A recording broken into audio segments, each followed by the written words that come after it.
이 서양 교육사 루소, 소크라테스, 플라톤, 아리스토텔레스, 코메니우스, 페스탈로치, 헤르바르트가 특별히 중요합니다. 고대의 교육은 그리스의 교육과 로마의 교육이 있는데 보다 의미 있는 것은 그리스의 교육이라 하겠습니다. 그리스의 교육은 인문주의의 바탕을 두고 있는데요. 인문주의, 즉 휴머니즘은 인간의 이성과 개성의 자유로운 실현을 추구하고 인간의 아름다움을 찬양하는 것입니다. 따라서 교육 목표는 조화로운 인간, 전인적 인간입니다. 그리스의 시민들은 자유교육을 하였는데요. 자유교육이란 자유민들을 무지로부터 해방시키는 지식교육, 교양교육을 의미합니다. 여기서 자유민이란 시민권을 가진 사람으로서 여자와 노예는 포함되지 않습니다. 따라서 자유교육의 성격은 삶을 추구하는 주지주의, 귀족주의, 이성주의, 시민으로서의 교육입니다. 사상가들을 보겠습니다. 소크라테스는 절대적 진리관을 가졌는데요. 그래서 상대적 진리관을 가진 소피스트들을 비판하였습니다. 지덕하빌, 지식은 곧 도덕이라고 하였으며 도덕적인 인간을 추구하였습니다. 그의 교육 방법은 지식, 내 안의 진리를 끄집어내는 방법인데요. 대화법과 삼파술이 있습니다. 대화법은 대화를 통해 무지를 깨닫게 하는 것이고 삼파술은 진리에 닿도록 유도, 발견, 탐구 학습을 하는 것입니다. 무지에 대한 자각, 반성 연마를 통한 자기 연마를 중시하였습니다. 플라톤은 이데아론을 통해 이원론적 세계관을 가졌다는 것을 알 수 있습니다. 즉, 현실과 이상이 분리되어 있다는 그의 세계관을 알 수 있습니다. 따라서 그의 교육 방법은 태어나기 전 이미 알고 있던 진리를 깨닫는 방법, 즉 상기설입니다. 보다 의미 있는 것은 그의 저서에 제시된 교육의 단계입니다. 그는 인간이 모두 다른 능력을 가지고 태어났다고 생각하였습니다. 가장 높은 능력을 가진 사람들은 통치자가 되어야 하고 그 다음 능력을 가진 사람들은 군인이 되어야 하며 가장 낮은 능력을 가진 사람들은 노동자가 되어야 한다고 주장했는데요. 이러한 능력의 정도를 파악하기 위하여 모든 사람이 교육을 받아야 한다고 주장하였습니다. 그는 여성도 교육을 받아야 한다고 주장하였습니다. 20살까지는 기초 과목과 체육을 배우며 20살에 1차 국가시험을 치릅니다. 이때 탈락한 사람들이 3계급인 노동자가 됩니다. 이들은 절제의 미덕을 발휘해야 합니다. 30살까지는 수학과 음악을 배우며 이때 떨어진 사람들은 군인이 되어 용기의 미덕을 발휘해야 합니다. 2차 국가고시를 합격한 사람들은 1계급인 통치자가 되어 지혜의 덕목을 발휘해야 하는데요. 35살까지는 변증법과 철학을 배우고 그 이후에는 동굴의 시기, 현실 정치에 참여를 하는 시기를 가진 후 그 이후에 통치자가 됩니다. 철학적인 도야, 이상적, 관념론적인 교육론, 수학, 과학을 중시하였습니다. 소크라테스는 현대식으로 말하면 스타 강사였습니다. 수사학, 청소년 교육을 강조하였고 집단 수업을 실시하였습니다. 플라톤과 달리 수사학적 도야, 실용적, 실천적인 교육론, 언어를 중시하였습니다. 아리스토텔레스는 목적론적 세계관을 가졌다고 합니다. 즉 사물은 진료와 형상으로 이루어져 있는데 진료란 형상을 이루게 될 가능태이고 형상은 진료가 목적을 삼아 실현시켜 나갈 현실태입니다. 모든 존재는 형상을 향해 그 가능성을 실현해 감으로써 그 존재의 의의를 갖는다. 즉 현대식으로 풀이하자면 자아실현이 교육의 목적이라 할 수 있겠습니다. 그는 플라톤의 이데아론과 달리 실제론, 실체론을 주장하였는데요. 절대 진리는 사물에 내재되어 있다는 주장입니다. 그는 교육을 통해 행복한 인간을 만들고자 하였는데 여기서 행복한 삶은 관조적인 삶입니다. 관조적인 삶이란 일상을 끝내고 멀리 떨어져 그 아름다움을 깨닫는 것입니다. 인간의 발달 단계에 따른 교육의 단계를 제시하였는데 인간은 가장 먼저 신체, 그 다음 욕망, 그리고 나중에 이성이 발달한다고 하였습니다. 그래서 초등 단계에는 신체를 단련하는 것, 현대식으로 말하면 사춘기 시절에는 욕망을 다스리기 위해 정서와 습관을 훈련시키는 것, 이성이 발달하는 단계에 고등교육으로 정치, 윤리, 심리 등을 가르쳐야 한다고 하였습니다. 교육은 자연, 본성, 습관, 이성으로 이루어진다고 하였는데요. 이성 이전에 습관 형성을 하는 것이 중요하다고 하였습니다. 알코올 중독자 같은 예를 들면 쉽게 알 수 있는데요. 이성적으로는 아무리 그르다라는 사실을 알고 있어도 습관이 몸에 배이면 그 행동을 계속하게 됩니다. 중세 교육으로 넘어가겠습니다. 5세기부터 14세기까지는 기독교 교육이 성행하였는데요. 11세기에 일어난 십자군 전쟁을 기준으로 그 전을 암흑시대, 그 후를 학문의 대부흥이라고 합니다. 십자군 전쟁은 신의 이름을 걸고 한 전쟁이었는데 여기서 패하는 바람에 기독교에 대한 불신이 일어나게 되고 학문의 대부흥이 일어납니다.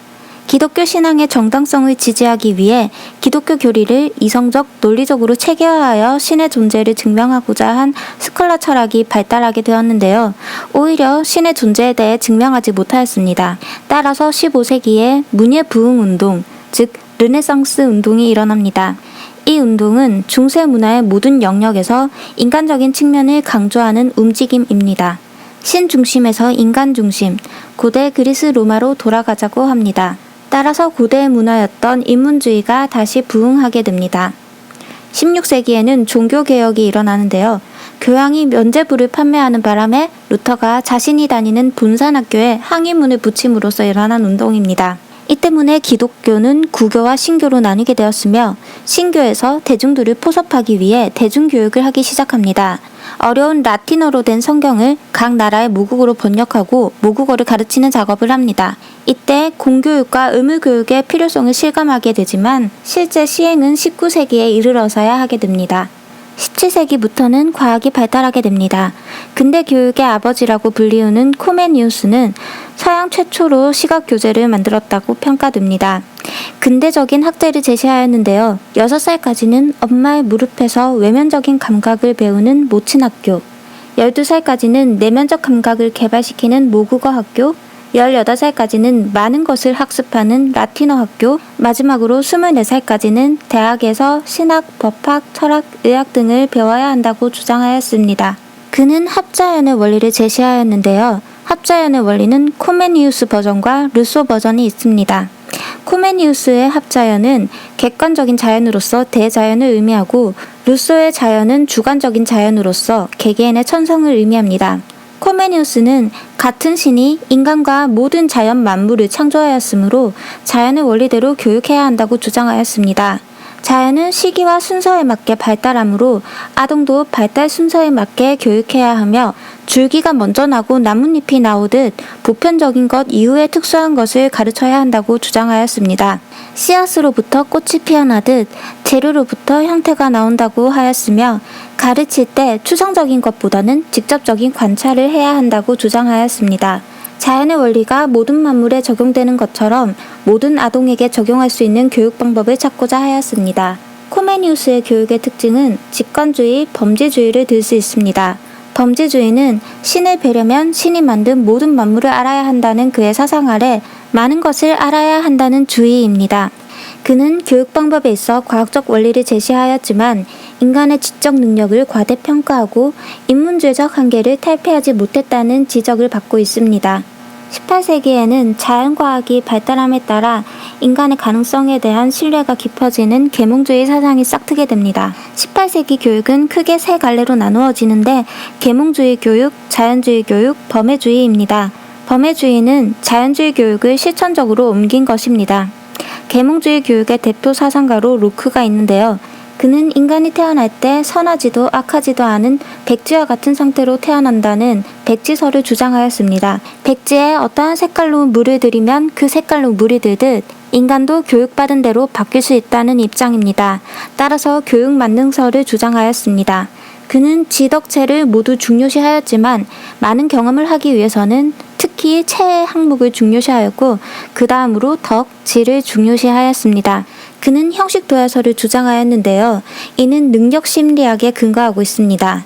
능력심리학이란 인간의 정신 능력이 기억, 추리, 이해, 논리, 판단 등으로 이루어져 있다는 것인데요. 형식도야설은 이러한 각 영역을 효과적으로 단련시키기 위한 과목이 따로 존재하며 이러한 교과의 학습을 통해 모든 사물의 학습에 전이할 수 있는 일반적 정신 능력과 정신태를 습득할 수 있다고 보는 입장입니다. 따라서 각 교과의 내용보다는 그 교과를 학습함으로써 얻게 되는 형식이 중요하다고 합니다. 다시 말해 역사를 배우면 그 역사의 내용이 중요한 게 아니라 역사를 학습하여 얻게 되는 기억력이 더 중요하다고 봅니다. 이는 나중에 듀이와 브루너에 의해서 많은 비판을 받게 됩니다.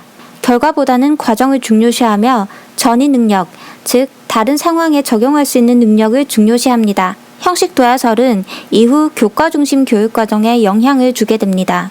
자연주의 교육의 대표주자인 루소의 사상을 보겠습니다. 그는 성선설을 믿는데 성선설을 믿는 사람은 인간이 본디 타고나기 선하기 때문에 교육은 최소한의 의무만을 해야 한다는 소극적 교육관을 갖고 있습니다. 그는 개인은 선하지만 사회는 악하다라고 주장합니다. 그는 교육을 통해 자연인 또는 시민을 만들어야 한다고 주장합니다. 자연인은 천성에 맞게 사는 사람이고 시민은 사회의 요구에 따라 사는 사람입니다. 자연인과 시민의 갭을 줄이는 방법으로 자연벌을 줄 것을 강조합니다. 자연벌이란 어떠한 잘못을 했을 때 혼내지 않고 그 잘못으로 인해 겪게 되는 불편한 상황을 그대로 경험함으로써 자신의 잘못을 깨닫게 하는 벌입니다. 그는 합자연의 원리를 제시하였는데요. 코메니우스의 합자연의 원리와 잘 구분하여 기억하시길 바랍니다. 그는 자연에 의한 교육과 사물에 의한 교육, 인간에 의한 교육이 있다고 보았으며 자연에 의한 교육이 천성, 사물에 의한 교육이 사회, 인간에 의한 교육이 노력이라고 보았습니다. 천성은 바꿀 수 없지만 사회나 노력에 의한 것은 바꿀 수 있으므로 사회와 노력에 의한 교육을 천성에 맞출 것을 주장하였습니다. 이 주장으로 인해 교육의 중심이 아동 위주로 바뀌고 학습자 중심이 되었습니다. 이는 교육의 흐름이 바뀌는 계기가 되었습니다. 따라서 루소는 활동 중심, 직관주의, 흥미 위주의 교육을 하여야 한다고 주장하였습니다. 그는 교육의 4단계설을 제시하였는데요. 유년기에는 체육을, 아동기에는 감각 교육을 해야 하는데 사회로부터 격리되어 자연적 필연성의 원리에 따라 교육해야 한다고 하였습니다. 자연벌을 줄 것을 강조했고요. 소년기에는 지식교육이 중요하다고 했습니다. 다만 독서를 통한 지식교육이 아니라 발견학습을 통한 지식교육을 의미합니다. 청년기에는 도덕교육과 종교교육을 중시하였습니다. 여성교육에 대해 부정적인 입장이어서 이것이 한계로 남습니다. 19세기에는 교육 내용과 방법에 있어서는 신인문주의 교육이, 교육 제도에 있어서는 국가주의 교육이 자리를 잡았습니다. 신인문주의 교육은 17, 18세기에 이성 합리성 위주의 교육을 비판하며 조화로운 인간, 지적인 것뿐만 아니라 정서적인 것도 중요시하는 주정주의, 아동을 대상으로 한 교육에 대한 과학적 연구에 힘을 쏟았습니다. 대표적인 학자로 페스탈로치와 헤르바르트가 있습니다. 페스탈로치는 루소의 사상을 이어받았는데요. 그의 교육의 목적은 도덕적 인간입니다. 이는 3H의 조화를 통해 가능하다고 하였습니다. 3H란 헤드, 핸드, 하트로서 지적인 것, 기술적인 것, 도덕적인 것이 조화로울 때 도덕적인 인간이 된다고 하였습니다. 교육 내용으로는 수, 형, 어를 주장하였는데 수는 산수, 형은 그림, 어는 언어를 뜻합니다. 교육 평등을 주장하였으며 교육 원리로 첫째, 자기 창조의 원리. 이는 내재적 소질을 개발시키고 자발성, 흥미, 욕구 충족 위주의 교육을 해야 한다는 것입니다. 2. 교도의 원리. 이 원리는 루소의 사상과 다르게 롤 모델을 중시한 원리입니다. 3. 협동학습을 강조하는 도야의 원리.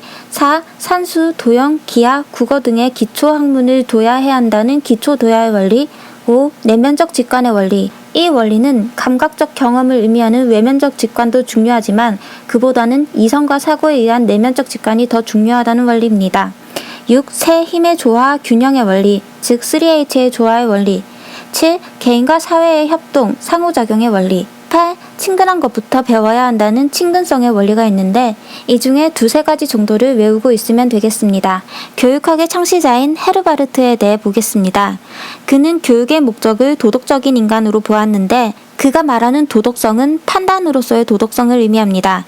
우리는 흔히 도덕적인 것은 실행을 해야 그 가치가 인정된다고 생각하지만 그럼에도 불구하고 헤르바르트는 도덕적인 인간을 판단으로서의 도덕성이라고 정의하였습니다. 그 이유는 도덕적인 판단을 할 수 있는 사람이 그러한 행동을 실천에 옮길 확률이 높기 때문입니다. 그는 교수가 제대로 이루어지기 위해서는 아동의 흥미가 우선적으로 유발되어야 한다고 주장했는데 여기서 그가 정의하는 흥미는 기존의 관념이 새로운 관념으로 확장되고 대체되어 나갈 때 생기는 심리적인 쾌감을 의미합니다. 이러한 흥미는 전심과 숙고의 개념으로 나눌 수 있는데 전심은 개념을 파악하는 것이고 숙고는 개념 간 연결하는 것입니다. 전심과 숙고는 각각 정지적인 것과 진동적인 것으로 나뉘어집니다. 정지적 전심은 하나의 개념을 파악하는 것으로서 명료화라고도 불립니다. 진동적 전심은 관련된 다른 여러 개념을 파악하는 것으로서 연합이라고도 불립니다. 정지적 숙고는 진동적 전심을 통해 파악한 여러 개념들을 연결하는 것으로서 체계라고도 불립니다. 진동적 숙고는 정지적 숙고를 통해 얻은 하나의 체계를 다른 상황에 적용하는 것으로서 방법이라고도 불립니다. 스펜서는 신인문주의 학자는 아니지만 19세기 학자이므로 여기에 넣었습니다.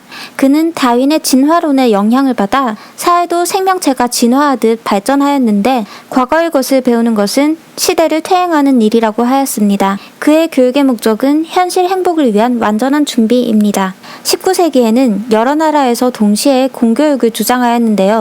피이테는 전쟁에서 진 독일 민족들이 시리에 빠져 있자 이를 극복하기 위한 방안으로서 공교육을 제안했고요.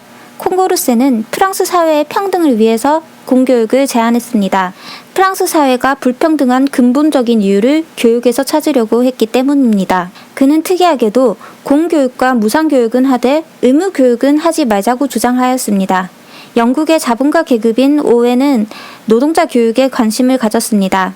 그는 자본가임에도 불구하고 사회주의자 마인드를 가지고 있었습니다. 호레이스만은 여러 인종이 섞인 미국 사회의 통합을 위해 공교육을 실시할 것을 주장하였습니다.